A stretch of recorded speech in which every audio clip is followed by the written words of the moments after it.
유년의 물질 옥동 1. 시멘트길. 우리 동네엔 엄청나게 많은 초록색이랑 엄청나게 많은 회색이 있었어요. 나무가 엄청 많고 사람들은 또 나무를 엄청 잘랐어요. 잘라도 동네에 나무는 많았어요. 흙은 붉었고 삽으로 조금만 파내도 붉은 흙이 축축하고 지렁이도 나왔어요. 사람들이 흙 위에 커다란 구멍을 파낸 다음에 시멘트를 이곳저곳에 붓고 있어서 놀 곳이 많이 없었어요. 공사 중 표지가 달려 있으면 아저씨들이 화가 많이 나 있고 다들 그냥 이유 없이 화가 나고 화가 난 사람들이 무서워서 또 화가 났어요. 우리들은 호랑이 아저씨들이 떼거지로 있는 공사판을 보면 다른 길로 다니기도 하고 그랬어요. 혼나니까. 공사 중 표시가 얼마나 많고 붉은 구멍들이 얼마나 많았냐 하면 아이들이 빠졌다는 소문이 돌기도 했어요. 구멍을 파두고 깜빡 공사 중 표시를 안 해두고 화난 아저씨들이 모여있지 않았던 곳에 어린애가 걷다가 폭 빠져서 그만 바보가 되었다는 소문도 있었어요.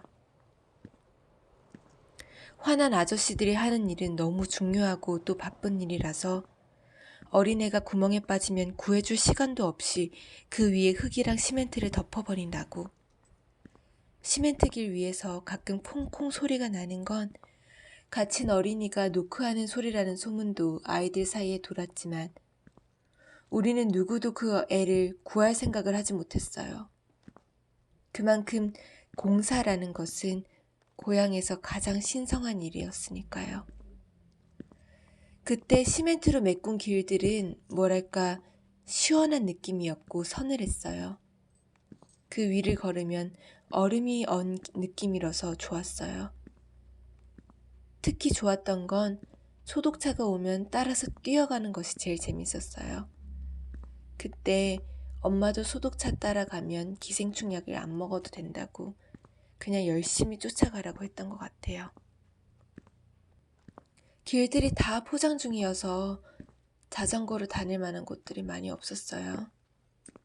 그래서 주차장에서 차들이랑 섞여서 자전거를 탔는데 그건 또 별로 재미가 없어서 네 발에서 두 발로 레벨업을 하지 못했어요. 자동차 아저씨들은 자전거 탄 아이들이 열심히 페달을 밟으면 뒤에서 빵빵하면서 소리를 질렀는데 정말 착한 아저씨들도 왜 차만 타면 얼굴이 벌겋고 두 배로 부풀어 오르는지 이해가 안 되기도 했어요. 그래서인지 아직도 자전거를 못 타요. 자전거를 탈 줄 알았다면 하고 싶은 일이 너무 많은데. 우리 집은 102동 806호였는데 창문을 열면 101동 사람들이 어떻게 사는지 보였어요. 싱크대에 기어 올라가서 부엌 쪽 창문을 열면 거실에서 부채질하면서 똥배를 까고 수박을 먹는 아저씨가 보였고 그 밑으로는 꽃무늬 아줌마 원피스를 입고 머리끈을 질끈 매고 대자로 누워있는 모습이 보였어요. 네일을 입고 배만 깐 채로 아저씨는 거실 바닥에 앉아있고 아줌마는 뭔가 알록달록한 실내복을 입고 과일을 가져다 주는 것은 아파트의 흔한 여름 풍경이었어요. 101동의 한 아저씨가 에어로빅 머리띠를 한 아줌마 치마 속으로 손을 넣는 것도 보았는데 내가 엄마한테 왜 아저씨가 아줌마 오줌 나오는 곳을 만지냐고 해서 엄마가 그 뒤로 부엌 쪽 창문에 커튼을 달았어요. 어차피 겨울에는 창문을 꽁꽁 닫아서 잘 보이진 않았지만 옷장에 올라가면 103동 사람들이 보였는데 그쪽으로 화장실이 달려 있어서 머리가 젖은 어른들의 얼굴이 나왔다 들어갔다 하는 것을 보면서 시간을 보내도 훌쩍 하루가 갔어요. 머리가 젖은 어른들 중에 무서워 보이는 사람은 한 명도 없었어요. 다들 뭔가 작고 여리고 애처롭고 슬퍼 보였어요. 가끔 엄마가 외출하고 혼자 있는 시간에는 그래서 싱크대나 옷장에 올라가서 사람들을 내려다 보았어요. 보였다가 안 보였다가 하는 작은 사람들. 궁금했던 게 저 사람들도 가끔 거실에 있는 나를 볼까? 화장실에 있는 나를 볼까? 라는 생각이 들어서 만약에 나를 지켜보는 누군가가 있다면 즐겁게 해주고 싶은 거예요. 그래서 화장실에는 별무늬 스티커를 붙여놓고 거실에서는 음악을 틀고 멋들어지게 가끔 춤을 추기도 했어요. 놀이터에서 노는 거 정말 재밌었는데 미끄럼틀 그네 시소는 나이 많은 오빠들이랑 싸움에 이겨야만 탈 수 있는 뭐랄까 지배계급의 놀이기구였어요. 그래서인지 요즘 어린이집 앞에 빈 시소랑 미끄럼틀이 덩그러니 있을 때 뭐랄까 저거 타기 정말 어려웠는데 나라도 타고 놀아야 되나? 이런 생각을 하곤 합니다. 아무튼 우리는 흙을 파면서 놀았어요. 새 집을 짓기도 하고 인형을 가지고 와서 흙반찬 만들어 먹으면서 엄마 아빠 놀이를 하기도 했어요.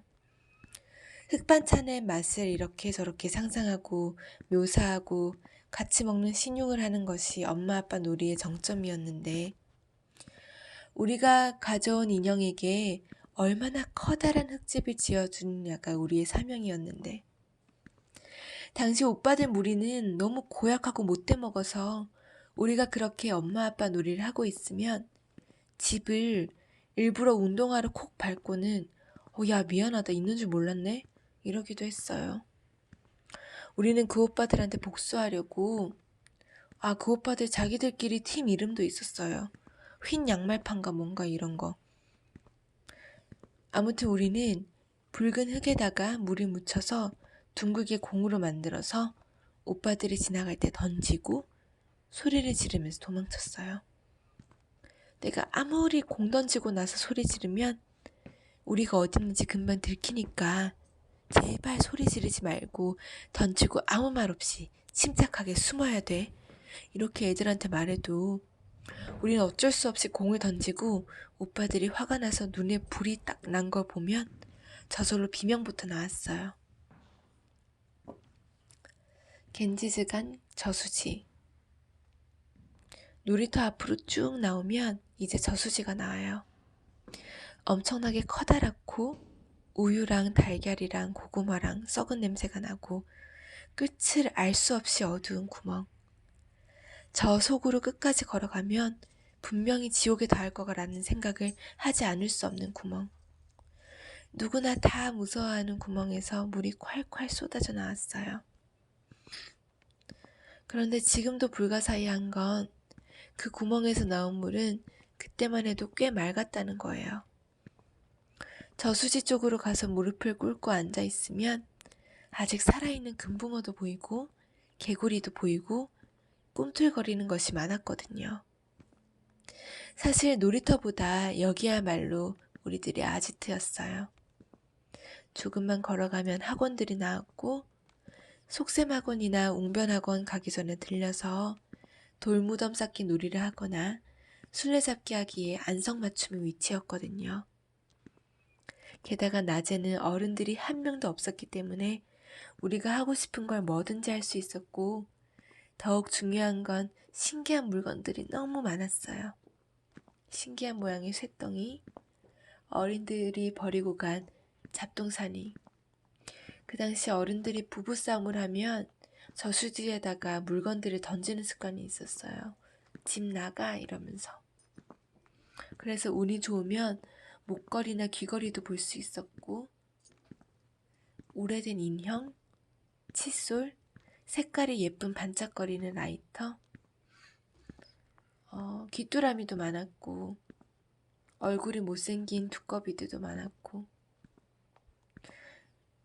문방구에서 파는 오징어 다리 왜 그렇게 색깔이 까맸는지 불가사의지만 아무튼 오징어 다리 사와가지고 이 라이터 주워서 구워 먹기 딱 좋았어요. 오빠들은 여기서 쥐불놀이 하거나 주운 라이터로 귀뚜라미를 불에 태워 죽이면서 놀기도 했어요. 저는 심지어 손가락 잘린 것을 주웠는데 너무 이렇게 깨끗하게 잘려나가서 단면이 기계처럼 잘려 있었고 냄새는 달걀 냄새가 났어요.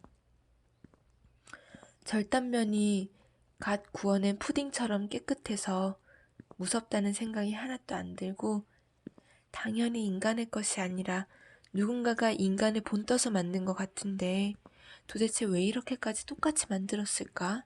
이런 생각이 들 정도였습니다. 동네 친구인 보효가 손가락을 보더니 소리를 지르면서 호들갑을 떠는 거예요. 그러더니 이내 진정하고 저랑 같이 손가락을 가지고 놀았어요. 무슨 놀이 했는지 기억은 안 나는데 가지고 놀다 보니까 손가락이 점점 흐물흐물해졌고 우리는 이게 진짜 사람의 것일 수도 있겠다는 생각이 문득 나서 둘 다 소름이 끼쳐서 바위에 곱게 올려놓고 집으로 돌아왔습니다. 그날 밤 손가락이 나를 괴롭히는 꿈을 꾸었어요. 오줌을 아주 많이 싸면서 울었어요. 손가락은 하늘에 떠서 나를 콕콕 찌르기도 하고 내 몸의 여러 군데에 마음대로 붙어서 떨어지지 않으려고 하기도 했어요.